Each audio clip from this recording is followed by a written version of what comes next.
Gloria a Dios. Hechos capítulo 6, versículo 1 al versículo 7. Leemos su palabra como está escrita, honrando a Dios el Padre, a Jesucristo su Hijo y al Espíritu Santo. Y dice así: en aquellos días, como creciera el número de los discípulos, hubo murmuración de los griegos contra los hebreos, de que las viudas de aquellos eran desatendidas en la distribución diaria. Entonces los 12 convocaron a la multitud de los discípulos y dijeron: no es justo que nosotros dejemos la palabra de Dios para servir a las mesas. Buscad pues, hermanos, de entre vosotros a 7 varones de buen testimonio, llenos del Espíritu Santo y de sabiduría, a quienes encarguemos de este trabajo. Y nosotros persistiremos en la oración y en el ministerio de la palabra. Agradó la propuesta a toda la multitud, y eligieron a Esteban, varón lleno de fe y del Espíritu Santo, a Felipe, a Prócoro, a Nicanor, a Timón, a Parmenas y a Nicolás, prosélito de Antioquía, a los cuales presentaron ante los apóstoles, quienes orando les impusieron las manos, y crecía la palabra del Señor, y el número de los discípulos se multiplicaba grandemente en Jerusalén. También muchos de los sacerdotes obedecían a la fe. Oramos. Padre, una vez más nos acercamos con confianza y con reverencia delante de ti para pedirte que tu Espíritu Santo nos pueda guiar para continuar con esta enseñanza que es de vital importancia para la iglesia. Abre nuestro entendimiento, que estemos todos atentos como buenos receptores de esta palabra. Señor, tú más que nadie sabes que la palabra está para instruirnos en todo. Ella misma dice que es útil para enseñar, para instruir, para redarguir, para reprender. Y tiene ese propósito, Señor, de capacitar a los santos para la obra del ministerio. Hazlo, Señor, en este remanente que está en este lugar, en esta iglesia. Queremos de todo corazón, Señor, recibir este consejo y que el nombre de Cristo sea exaltado y el evangelio sea predicado. Que el reino avance a través de todas las decisiones que nosotros tomemos. Te lo pedimos en el nombre de Jesús, nuestro Señor y Salvador. Amén y amén. Puede sentarse, hermano, usted que está en este lugar, y a todos les rogamos prestar atención a la palabra de Dios. Los 2 puntos que toqué el jueves anterior, ¿verdad? Ya los vimos, no los voy a volver a repetir. Vimos la definición de la palabra diácono y vimos el origen del oficio del diaconado. Hoy vamos a ver otros 2 puntos. El número 3 es el oficio esencial del diaconado. El oficio esencial del diaconado. Vamos a ver qué es precisamente aquel propósito original por el cual se establecieron los diáconos. Así que vamos a ver dentro del oficio esencial del diaconado su propósito original. Y lo vamos a ver basado en los textos que hemos leído, que yo expliqué una parte el jueves anterior, y que ya no voy a profundizar en eso, pero en base a este contexto de los versículos que hemos leído, vamos a ver este punto. El diaconado fue establecido, según lo que hemos estudiado, para liberar a los apóstoles, quienes en ese momento fungían como pastores, y que estos pues persistieran en la oración y en el ministerio de la palabra. Eso fue lo que ellos dijeron, ¿verdad? No es justo, dice en el versículo 2, que nosotros dejemos la palabra de Dios, porque era su ministerio principal, para servir a las mesas. Y entonces ahí es donde viene la recomendación, ¿verdad? Que busquen varones para que se les encargue ese trabajo.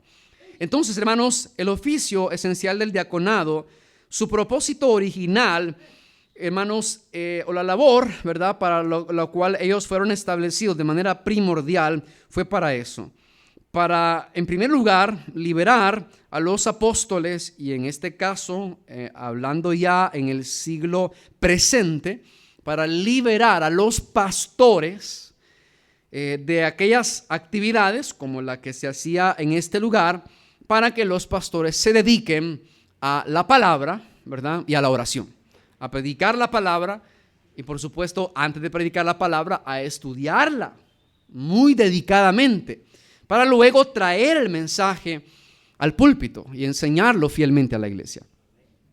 Entonces, hermanos, aunque en las Escrituras nosotros no encontramos una lista que diga literalmente lo que los diáconos deben hacer, pero por el contexto de Hechos capítulo 6, nosotros podemos ver que su función original estaba orientada al servicio de la iglesia.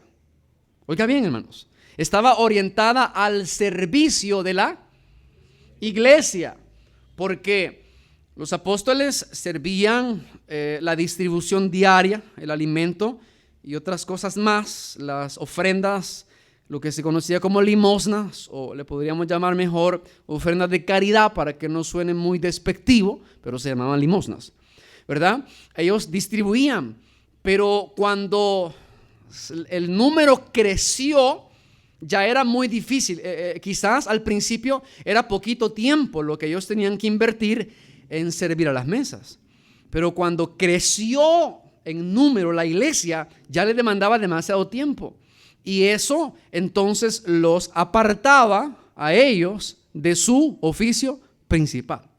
Entonces, por eso es que ellos decidieron, por la sabiduría del Señor, nunca digamos que porque a un hombre se le ocurre algo, o cuando un siervo de Dios propone algo, no digamos que siempre eso es un deseo de la carne, porque en este asunto estaba metido el Espíritu Santo.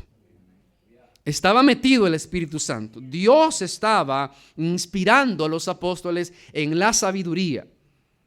Nosotros creemos en los dones, y Dios pudo hablarle claramente a los apóstoles antes a través de voz audible, porque ellos sí tenían toda la plenitud de los dones, por decir así, para que ellos decidieran antes que se vieran en este problema y evitar las críticas, pero no fue así. A Dios le plació que llegaran a este punto donde los judíos que habían sido helenizados, es decir, que habían sido pues influenciados por la cultura griega, criticaron a las autoridades de los judíos, ¿verdad? De las viudas judías que las estaban descuidando.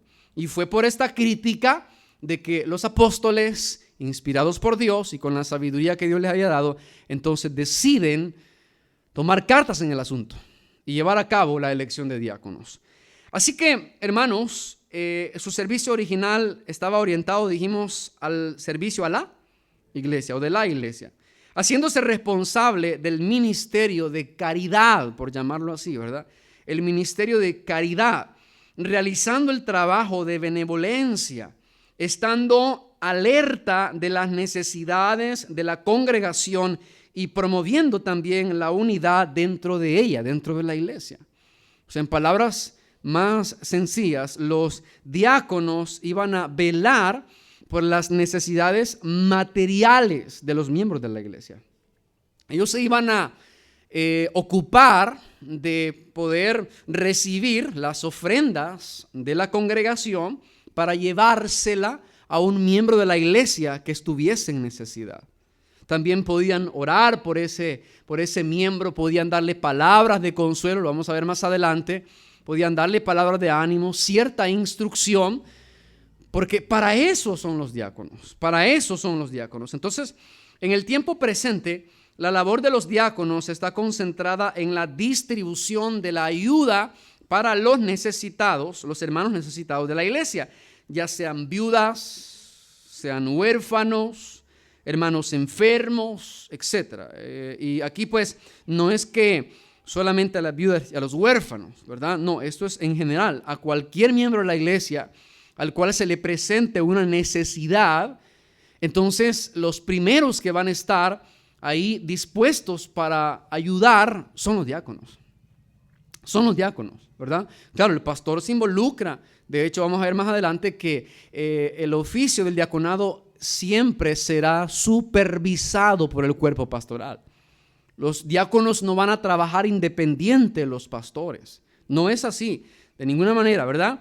Y lo vamos a ver más adelante con un poquito más de detalle. Así que ellos atienden a las personas necesitadas, a los miembros necesitados de la iglesia. Ellos son los que ayudan al pastor en las ocupaciones o actividades que pudieran apartarlo de sus tareas principales. Ya dijimos cuáles eran, ¿verdad? La oración y la palabra. ¿Están aquí, hermanos? La oración y la palabra. Entonces, esta es la función principal de su oficio, pero no la única.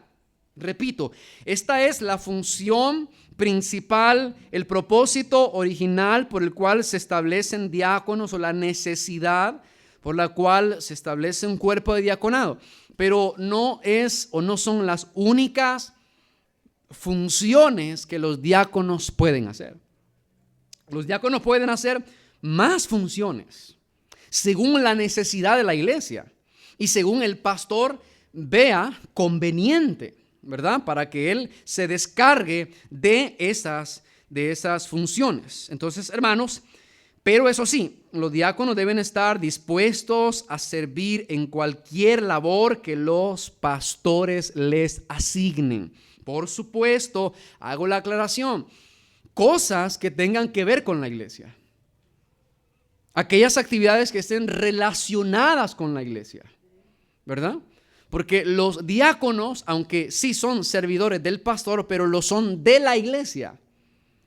Y se ocupan de las actividades de la iglesia, no de actividades personales del pastor, ¿verdad? Sino las necesidades de la iglesia, de la congregación. Para eso es que son establecidos.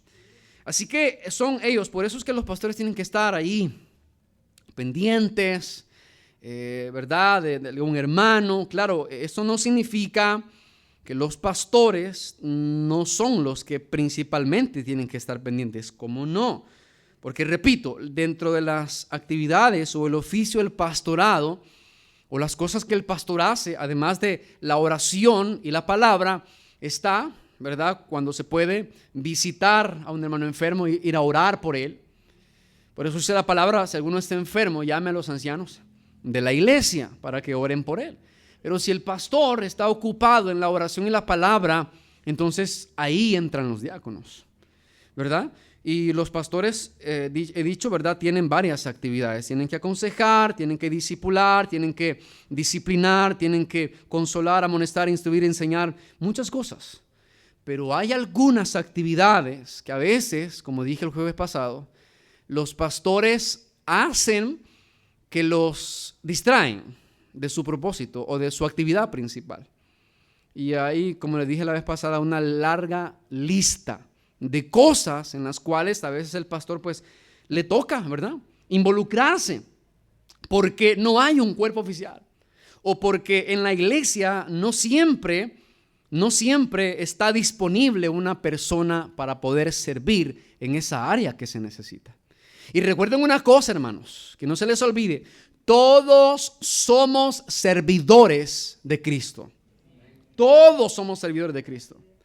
Pero en la iglesia se deben establecer servidores oficiales.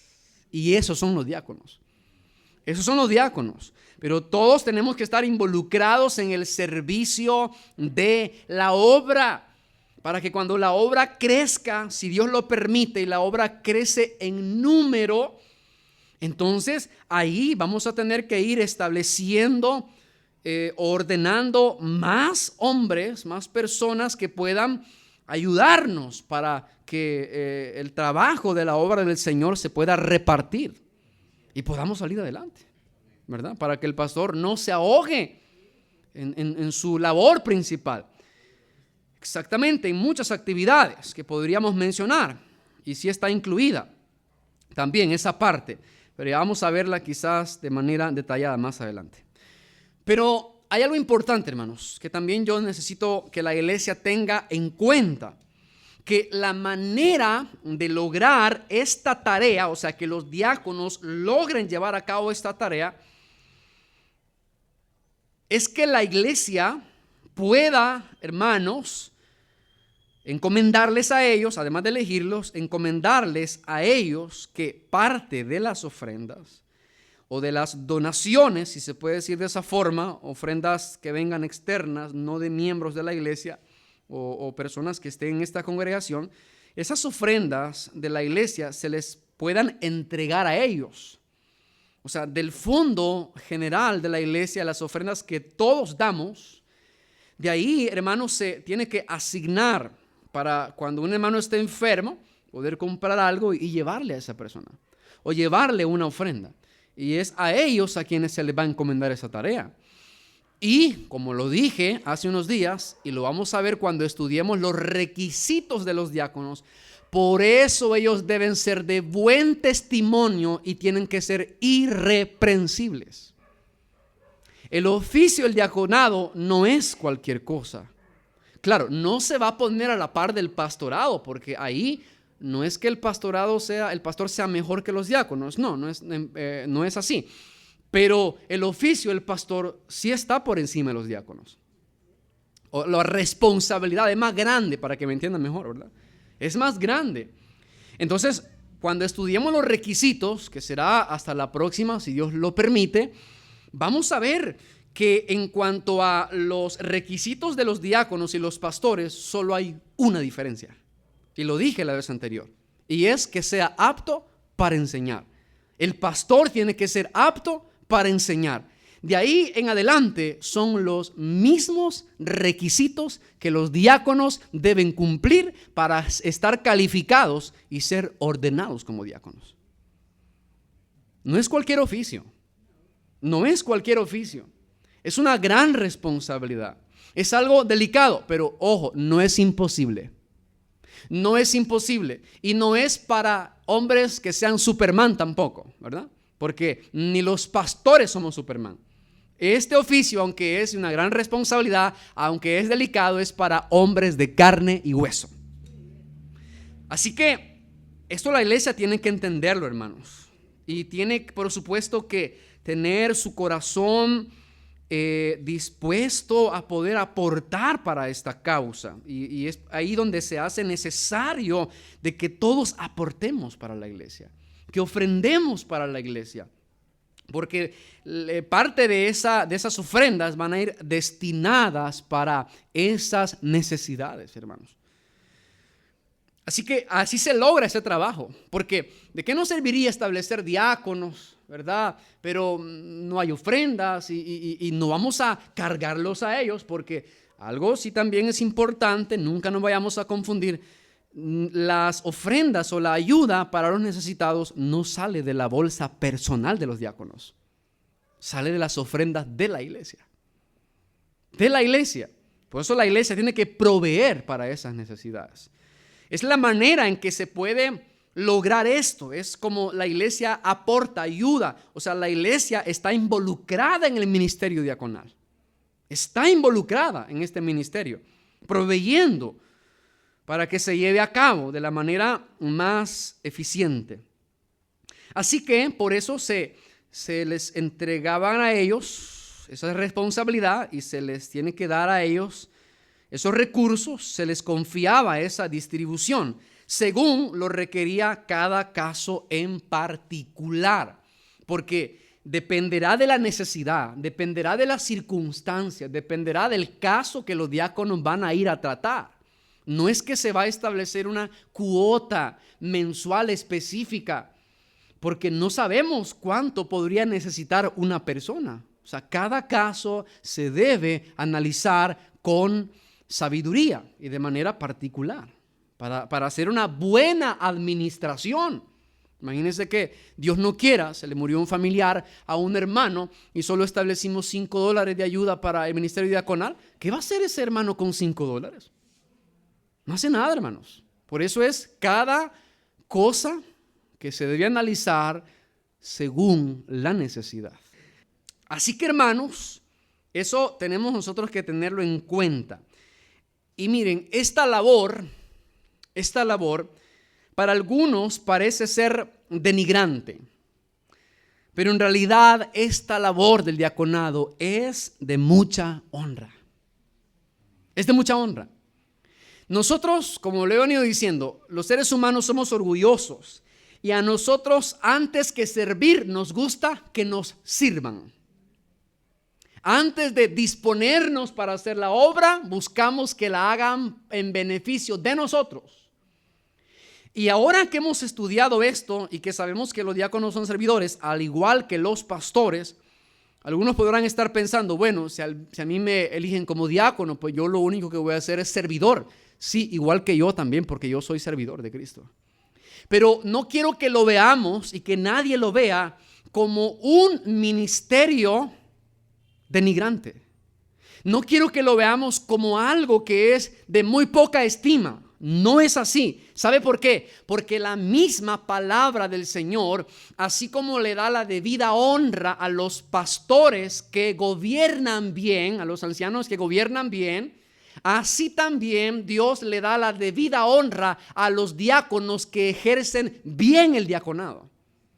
Y quiero que vayamos a la primera carta de Timoteo capítulo 3. Primera carta del apóstol Pablo a Timoteo, capítulo 3 y versículo 13. Vea lo que dice la palabra. Después de terminar los requisitos que Pablo da, él dice, primera carta de Timoteo capítulo 3, verso 13. Porque los que ejerzan bien el diaconado ganan para sí un grado honroso y mucha confianza en la fe que es en Cristo. Yo le hago una pregunta. ¿Eso no es una gran honra? Por supuesto que sí.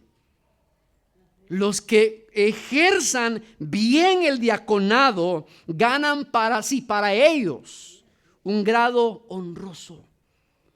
O sea, sí son servidores, pero Dios honra lo que ellos hacen. Dios los honra y también ganan mucha confianza. Y esto es así porque los diáconos que son fieles a su ministerio, que lo respetan, que son responsables, que se someten al pastor y que lo hacen de buena gana, así como el anciano debe pastorear de buena voluntad, los diáconos también ganan mucha confianza, porque el hecho de confiarles una ofrenda para llevar, eso no es una honra. Eso no es tenerlos en estima. ¿Usted le confiaría $100 a alguien para que lo lleve de recado sin conocerlo, sin saber que es alguien de integridad? ¿Usted se los daría? No, ¿verdad? Entonces, por eso es que los requisitos del diácono son altos, al igual que los pastores, porque al final ellos van a estar en una posición muy especial delante del Señor y delante de la iglesia. Y aunque quizás no se les va a asignar un sueldo por lo que ellos hagan, pero la iglesia los tendrá en gran estima. Debe tenerlos en gran estima. Deberá honrarlos así como Dios manda a la iglesia que honre a sus pastores. De diferentes maneras. Entonces, por eso digo, que no piense la iglesia ni que piense nadie de los hombres que están acá, que si es la voluntad del Señor, algunos de ellos van a ser elegidos como diáconos más adelante, que no piensen que este cargo es un cargo denigrante. No, hermanos, es de mucha honra. ¿Y saben qué? No solamente van a ganar un grado honroso aquí en la tierra y mucha confianza en la fe que es en Cristo Jesús aquí en la iglesia. Yo estoy completamente seguro que cuando estemos en el tribunal de Cristo, los diáconos que hayan ejercido bien el diaconado, al igual que los pastores que hayan gobernado bien, el Señor los va a premiar. Estoy completamente seguro. El Señor los va a premiar. Por eso tienen que hacerlo bien, con fidelidad, para la gloria del Señor. Así que la iglesia tiene que saber esto. Y todos tenemos que saber esto también, estar conscientes de estas cosas. Los diáconos, y aquí es donde yo quiero decir otra cosa que es importante y no puedo dejarla de lado, es de que los diáconos, aunque su oficio principal o su labor original es velar por las necesidades de los hermanos de la iglesia, pero también ellos pueden ser capaces de servir al Señor en algunos aspectos espirituales. Pueden ser capaces de hacerlo. Por ejemplo, los primeros o de entre los primeros 7 diáconos, habían algunos hermanos que fueron capaces de servir a Dios de maneras que otros no lo hicieron en aspectos espirituales. No solamente en el mero hecho de repartir el alimento o llevar la ofrenda al necesitado. Tenemos nosotros ejemplo, y hay por lo menos 2 hombres aquí en el libro de los Hechos, que fueron diáconos de la iglesia, pero que no solamente ellos ejercían el oficio del diaconado, sino que Dios en su soberana voluntad les había dado dones especiales en el aspecto espiritual, para que ellos también edificaran a la iglesia. Hablamos de Felipe y de Esteban. Porque Felipe y Esteban no eran solamente diáconos. Si la iglesia los eligió para eso, ahí está la lista, donde acabamos de leer en Hechos capítulo 6. Pero ellos también eran unos hombres que estaban dotados del don de evangelistas. Ellos estaban dotados del don de evangelistas. No fue Esteban el que se paró con valor delante de los ancianos y de todos los que estaban ahí, ¿verdad? Que los judíos, ¿verdad? Los fariseos y todos los que estaban, que eran parte, que veían las cosas que en la iglesia pasaban. No fue Esteban el que, lleno del Espíritu, se levantó y predicó a ellos, les dio un mensaje. Un gran mensaje evangelístico y a la vez confrontativo para los líderes de la iglesia. Y fue tanto aquella gloria de la cual Dios, o aquel talento, aquel don de la cual Dios soberanamente llenó, capacitó a Esteban, hermanos, que al final también se convirtió en un mártir de la iglesia.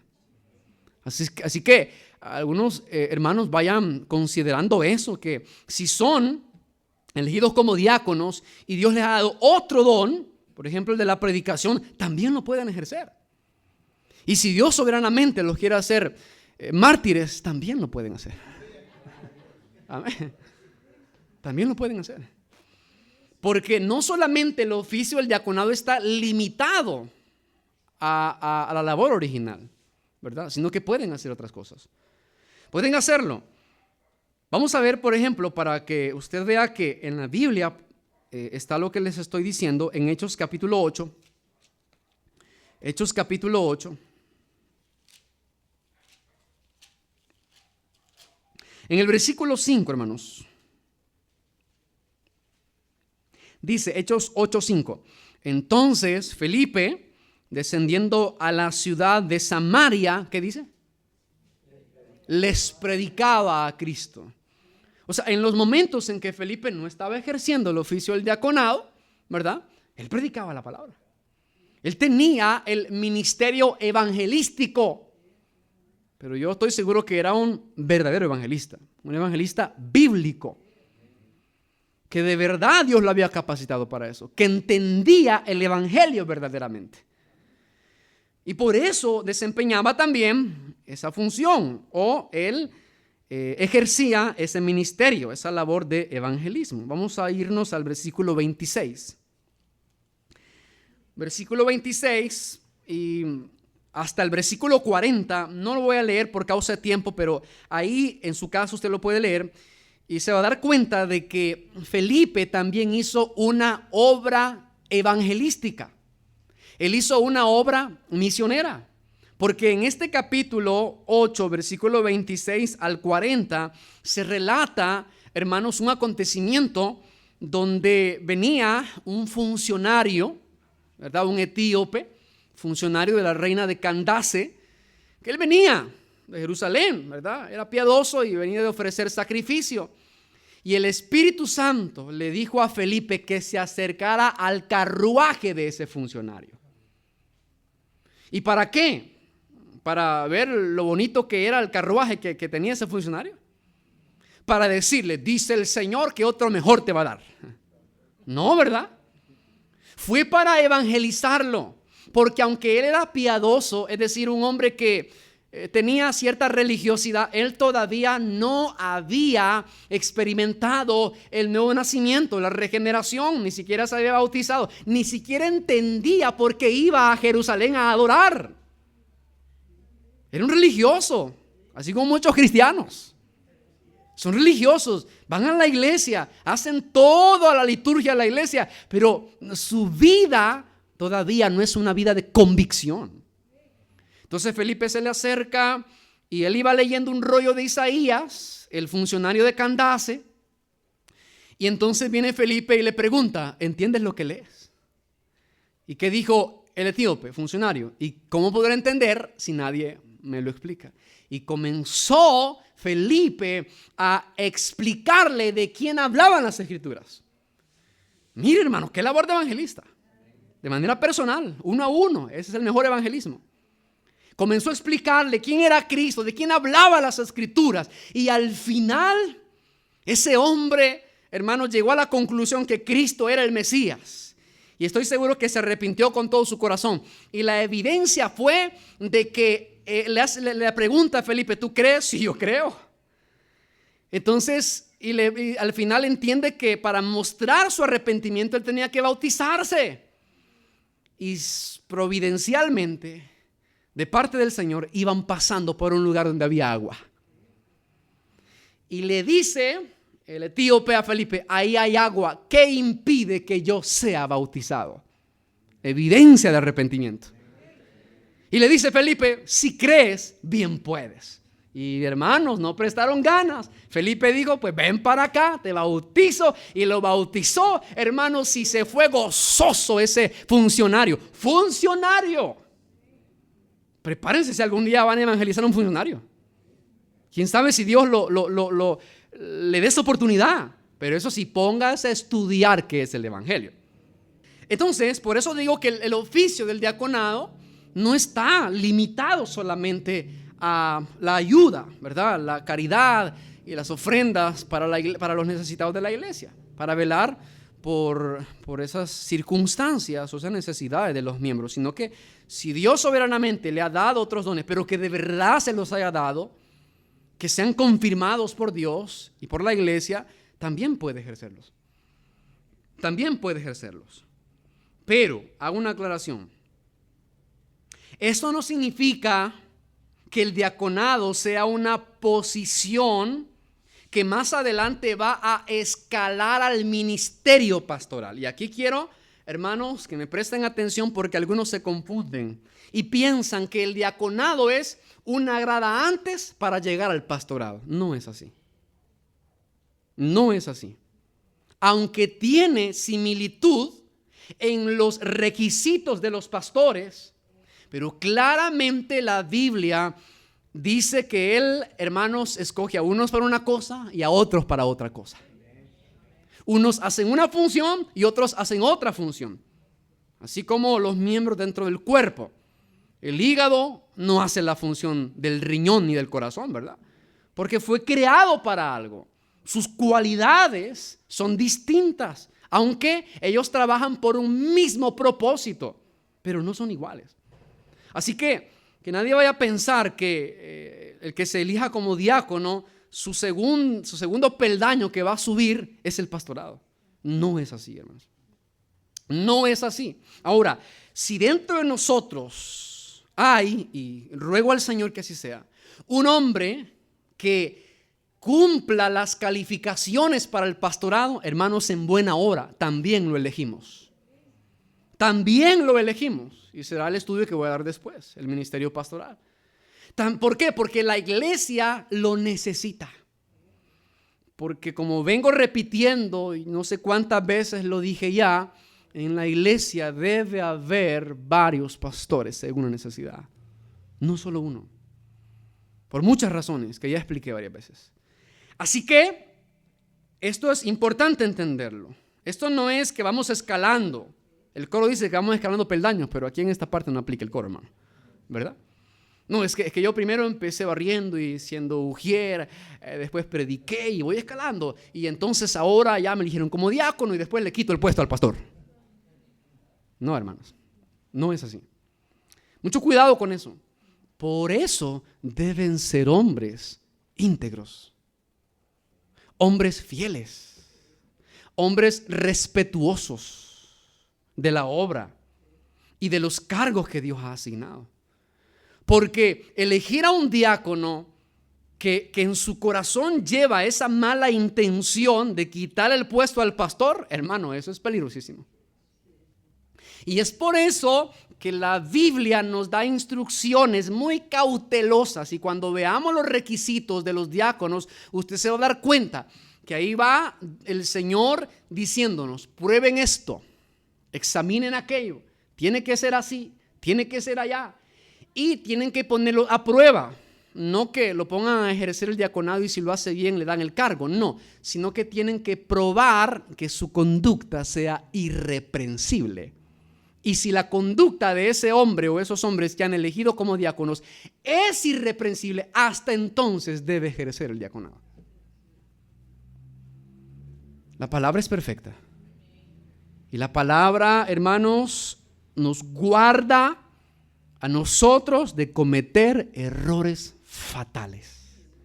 Por eso cuando una iglesia se salta estas instrucciones, lo que está haciendo es socavando la iglesia.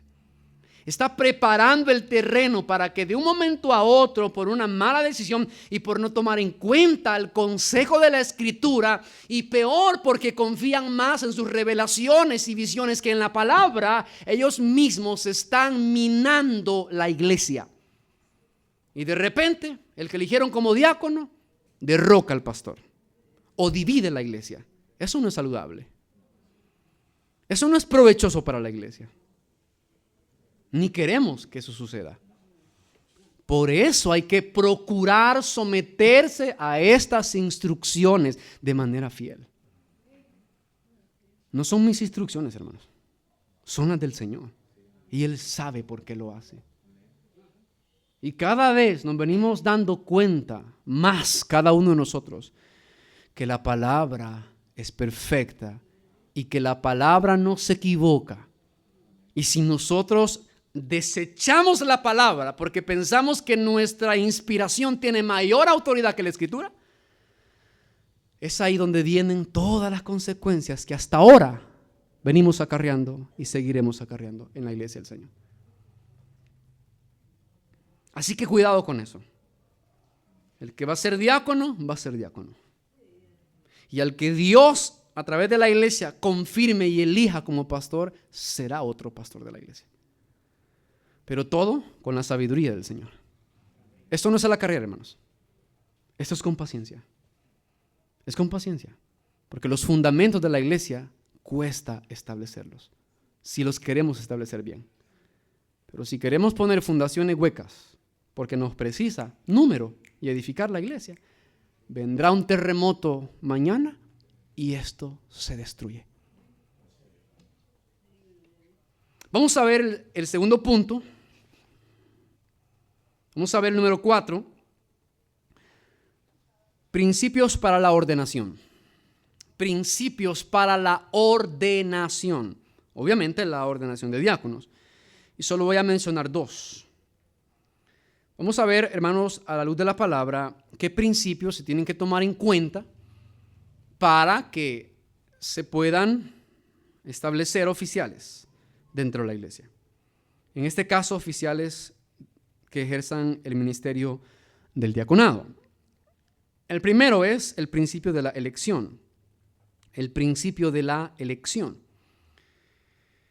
El diácono, por ser un oficial bíblico dentro de la iglesia, escogido para ministrar a los necesitados, ha de ser elegido por la congregación dentro de la cual servirá en esta capacidad. En palabras sencillas, al diácono lo elige la iglesia. Lo elige la iglesia. Yo considero que una de las razones de que al diácono lo elige la iglesia es para que el pastor no pueda caer en la arbitrariedad y para que también no vaya a cometer el error o el atrevimiento de elegir oficiales que van a ser manipulados por él o que van a, por decirlo así, consentir los caprichos del pastor. Porque esas cosas pasan. Hay iglesias donde el pastor, vaya, vos sos michero, así que vos vas a ser diácono. Hermanos, les presento al nuevo diácono de la iglesia. Y la iglesia no tuvo nada que ver. La iglesia sabe el testimonio de esa persona. Y si un miembro de la congregación le pregunta, pastor, ¿y por qué no nos informó? Aquí yo soy el pastor. Eso no debe existir en la congregación. Porque a veces es duro lo que voy a decir, es una realidad. En algunos casos, los diáconos que eligen los propios pastores, ellos, sin tomar en cuenta la iglesia, son los que les tapan las sinvergüenzadas a los pastores a veces. Esas cosas pasan. Por eso la iglesia debe estar involucrada. Si nosotros vemos en Hechos capítulo 6, ¿quiénes fueron los que dieron la recomendación a la iglesia de elegir diáconos? Los apóstoles. Los apóstoles. Ellos tenían la plenitud del Espíritu. Dios les hablaba a ellos directamente. Ellos podían, si querían, elegir los diáconos sin hacer participar a la iglesia. Pero por sabiduría, ellos dijeron, elijan ustedes, hombres, que ejerzan este oficio. Tomó en cuenta la iglesia. Obviamente para que mañana, si uno de ellos se desvió, dividió la iglesia, no vayan a decir por la culpa del pastor, porque él lo puso. Él puso su misma piedra de tropiezo, o él le puso la piedra de tropiezo a la iglesia. Dios es perfectamente sabio, lo repito, y él quiere evitar todas estas cosas. Y por eso, hermanos, si volvemos nosotros a Hechos capítulo 6, vamos a ver que los apóstoles, aunque investidos de un poder extraordinario y único dado por Cristo para la designación de tal oficio y sus oficiales, después de haber informado a la iglesia local y haberle dado una regla a seguir o algunas recomendaciones, le dejaba la responsabilidad de elegir a estos diáconos al criterio y la voluntad de ella, de la iglesia. De la iglesia. Veamos lo que dice Hechos capítulo 6. Y en el versículo, vamos a ver el versículo 3 en adelante, verso 3. Buscad pues, hermanos, de entre vosotros a 7 varones de buen testimonio, llenos del Espíritu Santo y de sabiduría, a quienes encarguemos de este trabajo, y nosotros persistiremos en la oración y en el ministerio de la palabra. Y vea lo que dice verso 5. Agradó la propuesta a toda la multitud, porque a qué iglesia no le va a agradar que el pastor lo tome en cuenta para elegir un cargo importante como este. Agradó a toda la multitud. Y eligieron, ahí están, ¿verdad?, a todos los varones que se mencionan.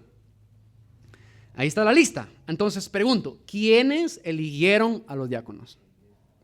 La iglesia. El pueblo de Dios. Ahora, ¿cómo lo eligieron? ¿Solo porque me caía bien? ¿Solo porque tiene cara bonita? No, porque anticipadamente Pablo les da algunas instrucciones, como cuáles, varones de buen testimonio, no cualquiera, llenos del Espíritu Santo, y eso lo vamos a estudiar cuando veamos los requisitos, porque algunos se equivocan también, y de sabiduría, llenos del Espíritu Santo y de sabiduría. Entonces, hermanos, la iglesia es la que elige, ella hace la elección, pero luego de que los han elegido, así como vemos aquí en Hechos capítulo 6, estos hermanos les presentaron a los apóstoles, estos 7 varones que ellos habían elegido. ¿Para qué? Para que ellos dieran su aprobación y para que les impusieran las manos y ordenarlos oficialmente como diáconos. Versículo 6. Después de haberlos elegido, a los cuales presentaron ante ¿quiénes? los apóstoles, quienes orando, vea que los apóstoles no se dejaban llevar, así por así, ¿verdad? Quienes orando les impusieron las manos. Y esa parte, esa frase de imponer las manos, se refiere a ordenarlos como diáconos. Así como cuando a un pastor se le ordena, se le imponen las manos. El cuerpo oficial de la iglesia le impone las manos como señal de que él está siendo colocado oficial, pública y abiertamente para ejercer el servicio o la función para la cual fue elegido. Y aquí quiero, hermanos, decir otra cosa delicada e importante. Y es sumamente importante, de verdad. Que nosotros tenemos que prestar atención a esto de la imposición de las manos. Porque el apóstol Pablo, en otra de sus cartas, él da una advertencia y se la da a Timoteo para que él no se apresure a imponer manos, es decir, a ordenar ancianos o diáconos apresuradamente. Vamos a ver primera carta a Timoteo capítulo 5.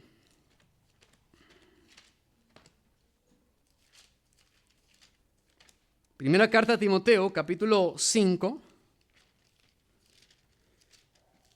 En el versículo 22, las recomendaciones finales que Pablo le está haciendo a Timoteo en la primera carta, en el capítulo 5, versículo 22. ¿Lo tiene, hermano? Vea lo que Pablo le dice a Timoteo. No impongas con ligereza las manos a ninguno, ni participes en pecados ajenos. Consérvate puro. Esta es palabra inspirada por el Espíritu Santo a través de Pablo. ¿Por qué Dios, el Espíritu Santo, inspiró a Pablo a darle este consejo a Timoteo a través de esta carta? Por lo mismo que venimos diciendo. Porque a veces en la precisión de establecer diáconos para lo que sea que algunos los eligen, que a veces está distanciado de la realidad para lo cual deberían ser electos, a veces en la precisión los pastores imponen las manos apresuradamente. Y dicen, bueno, yo te he visto predicar, yo he visto que tú haces muy bien la limpieza, tú tienes el don de servicio. Bueno, gloria a Dios, si lo tiene, excelente. Pero si él no cumple las calificaciones para el diaconado, puede ser muy buen servidor dentro de la iglesia. Pero si no cumple las calificaciones, no puede ser ordenado como diácono. Y el pastor no debería ordenarlo como diácono. No, pero es que no precisa porque pues sí, la iglesia va creciendo y estamos en avivamiento. Y miren que hay un avivamiento, dicen algunos pastores, ¿verdad? Y entonces se necesitan rápido se necesitan rápido diáconos. Cuidado. Sabemos que en el mundo nosotros entendemos que las cosas a la carrera no salen bien. No salen bien. Por eso hay que ir con cautela. Y por eso es que Pablo le dice a Timoteo, no impongas con ligereza las manos a ninguno. Si van a ordenar pastores, o sea, ancianos o diáconos, ahí están las recomendaciones en la palabra. Ahí está la sabiduría de la palabra. Ahora, si alguien se cree más sabio que la Escritura, allá cada quien. Que Dios lo socorra más adelante. Por eso, hermanos, es que esto es muy importante y es muy delicado. Y la razón, y ahí lo dice Pablo, por la cual él no debería de apresurarse para imponer manos, es porque sin saberlo, él podía estar participando de pecados ajenos.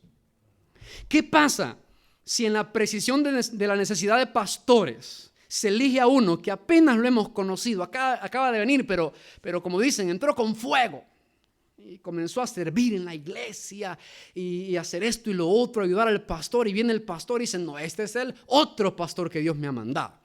Así que hermanos, yo, ¿verdad? Siento del Señor, del Espíritu, o Dios me dijo, como ahora esa frase está bien común, ¿verdad? Que este va a ser el pastor, así que venga, vamos a orar por usted y le imponemos las manos y de aquí en adelante usted es el segundo pastor.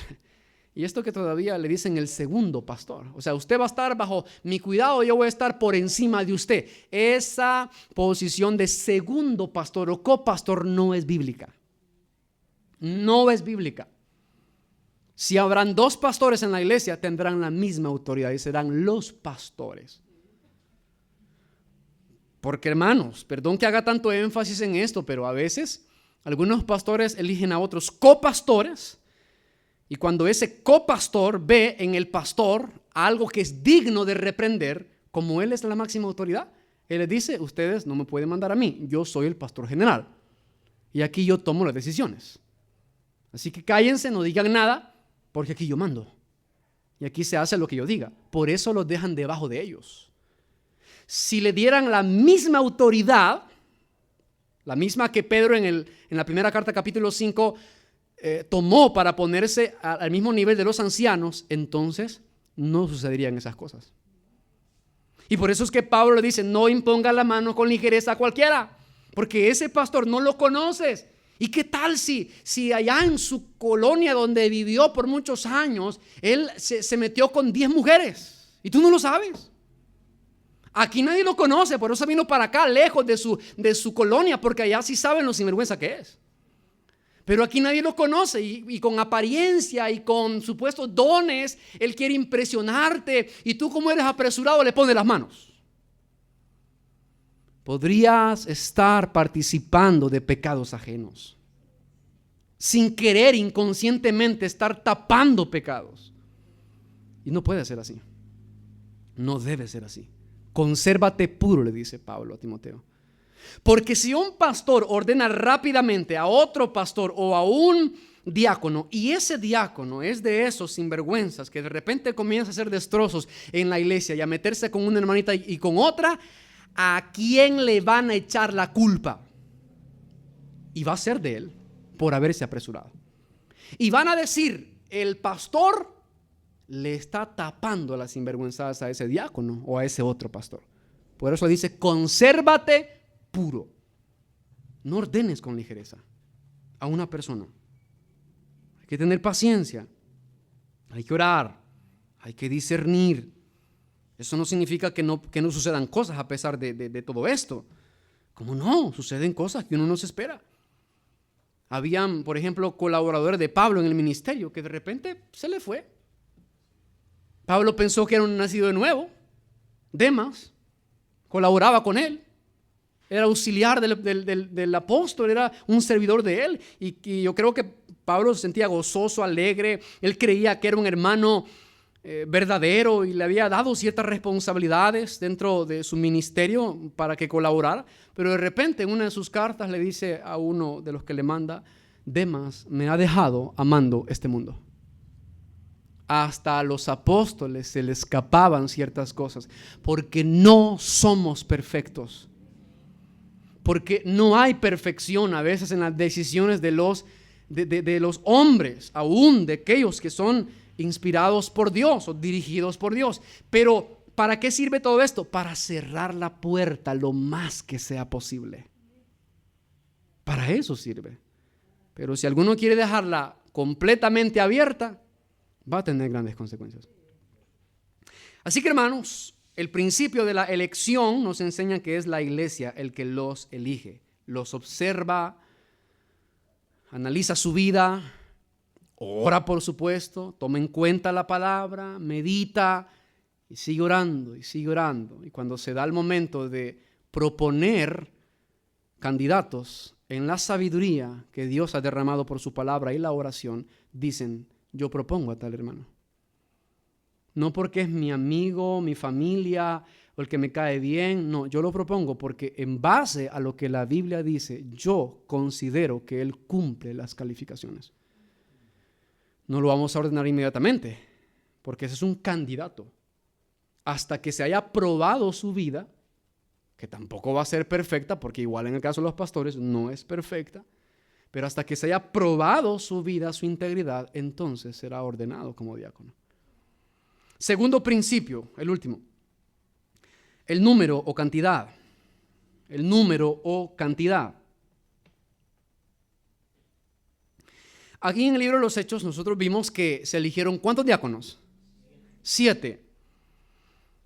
Pero ese grupo de diáconos, que eran 7, coincidía con la necesidad presente o conveniente en aquella congregación en que habrían de ministrar.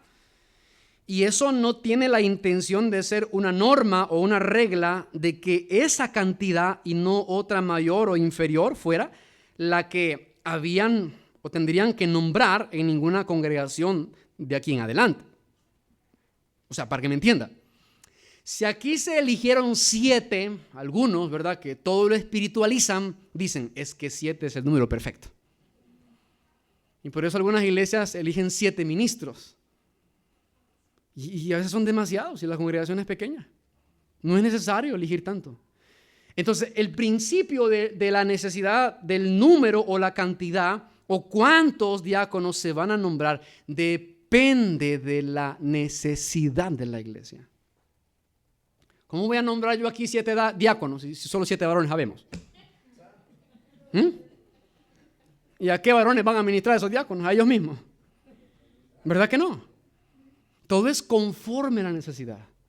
Por ejemplo, si eligiéramos 1 o 2 máximo, que es lo que yo considero en esta iglesia, pero si más adelante Dios permite que la iglesia crezca en número, entonces ahí sí, ya vamos ordenando más oficiales. Y más pastores, por supuesto, hermano. Porque ¿qué haría yo si la iglesia creciera con 100, 200 miembros? Me volvería loco. Pero por eso es importante que nosotros entendamos que el número de diáconos no tiene nada que ver con lo que vemos aquí en Hechos capítulo 6. Sí, aquí fueron 7, pero pudieron haber sido 3. Imagínense, eran 7 donde había una gran cantidad de personas necesitadas en una iglesia que tenía, yo lo puedo decir así o analizar así, miles de miembros. Porque la primera predicación de Pedro se convirtieron en 3,000 almas. Y entre 3,000 almas, ¿cuántos necesitados podrían haber? Varios. No sé cuántos, no podemos sacar un porcentaje. Entonces, ¿cuántos diáconos eran necesarios? Varios. Pero si una congregación es pequeña, no vamos a elegirle un montón de diáconos. Así que eso téngalo en cuenta, hermano, usted también, a la hora de elegir un diácono. Eso es algo que debe ser determinado de acuerdo a las circunstancias de cada congregación en particular. La cuestión es elegir la cantidad que mejor responda a la satisfacción de sus necesidades presentes. Así que, hermanos, hemos podido ver nosotros el oficio esencial del diaconado. Es velar por las necesidades de los hermanos de la iglesia, aquellos que están en situaciones que necesitan ayuda, en diferentes situaciones. Ese es su oficio principal. ¿Pueden ejercer algo otras cosas? Sí, si Dios verdaderamente les ha dado ese talento en otras cosas, sin descuidarse de su responsabilidad primordial. Porque puede pasar en una iglesia que se elija un diácono, pero él quizás tiene el ministerio de evangelismo. Y lo que puede pasar es que como él siente que tiene el ministerio de evangelismo, todo el tiempo anda evangelizando. Y cuando el pastor le dice, fíjese que hay una emergencia, una hermana que le pasó esto, yo no puedo ahorita, puede ir usted. Yo soy evangelista. Entonces, ¿para qué lo ordenamos como diácono? O sea, el diácono oficialmente tiene que hacer la función que es de diácono. Y luego, el tiempo que él estime conveniente y que le quede, puede ejercerlo en otra área. Y no solamente puede ser predicar, podría ser en enseñar, podría ser en tocar instrumento, podría ser en alguna otra área, hermanos, porque, repito, no está limitada. En el momento, en Hechos 6, cuando se eligieron los diáconos, esa era la necesidad principal, pero luego, más adelante, surgieron otras necesidades, como van a surgir en una iglesia cuando crezca. Van a surgir más necesidades y por tanto vamos a necesitar más diáconos. Y unos van a hacer una cosa y otros otra cosa y cada quien va, hermanos, a tener algunas funciones para distribuirnos el trabajo. Así que ese es el oficio principal de los diáconos. Y los principios solo son dos. Los elige la iglesia. Ellos proponen los candidatos, los presentan a los apóstoles, que en este caso ahora pues tendrán que ser presentados al pastor, a los pastores, para que ellos oren, analicen, mediten, pidan sabiduría al Señor. Y cuando ellos, los pastores, aprueben lo que la iglesia ha puesto o propuesto como candidatos, entonces, en su debido momento, los pastores los ordenen oficialmente como diáconos, cuando hayan pasado el proceso. Así que, hermanos, esto es la segunda parte de esta enseñanza.